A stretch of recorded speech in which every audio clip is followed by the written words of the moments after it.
Ito na ang latest ng Mixed Topics, mainit na showbiz ganap.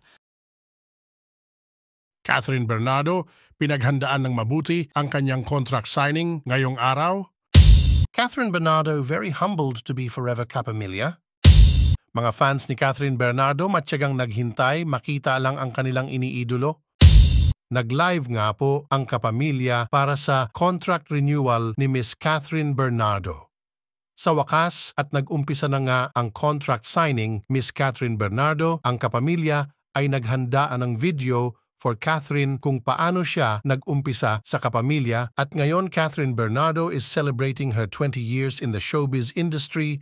Siyempre, ang naging host sa contract signing ay ang isa sa magaling ding artista na si Miss Dimple Romana. Dito inintroduce niya ang ina ni Miss Catherine Bernardo at ang mga bosses ng Kapamilya Network.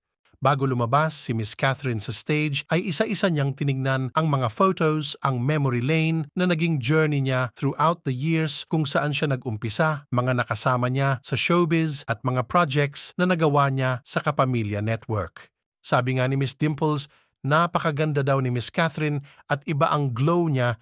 Habang nagsasalita nga si Catherine ay nagiging emotional siya habang inaalala ang naging journey niya sa Kapamilya Network.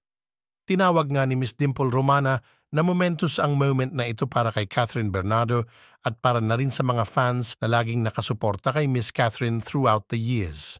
Nagpasalamat din si Miss Catherine sa mga boses ng kapamilya at sa kanyang mga fans at ayun na mga po at nagpirmahan na nga ng kontrata sa Star Magic. Sabi naman ng mga boses ay grateful daw sila kay Catherine at sabi din nila na kahit ano pa mang pagsubok ang dadaanan nila ay dadaanan nilang magkakasama. Tinawag din na isang icon si Miss Catherine hindi lang local pati na rin sa international. Makikita rin na emotional silang lahat habang nagbibigay ng mga messages kay Catherine Bernardo. Isa na ngang humbled person si Miss Catherine.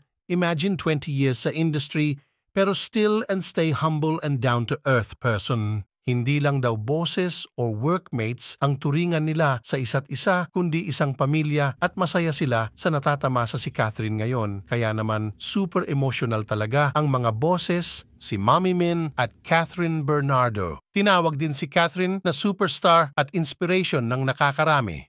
Nagbigay din ng mga mensahe ang mga matatalik na kaibigan ni Miss Catherine tulad nila Alden Richards, Piolo Pascual, Jericho Rosales, at iba pa, pati na rin ang kanyang pamilya, binahagi ng mga taong nagmamahal sa kanya kung gaano sila ka-proud at gaano nila kamahal at sinusuportahan hanggang dulo. At ang message ng pamangkin ni Kath, you are valued and accepted, be gentle with yourself, take care, and be kind to your heart. Napaka-powerful na mensahe na galing sa pamangkin na nagmamahal kay Miss Catherine. Ano ang masasabi ninyo sa talakayang ito? Kung mayroon kayong kuro-kuro, please leave a comment in my comment section. At kung nagustuhan nyo naman ang video na ito, give me a thumbs up, pindutin ang notification bell para updated kayo sa mga bagong Mixed Topics at don't forget to subscribe. Thank you!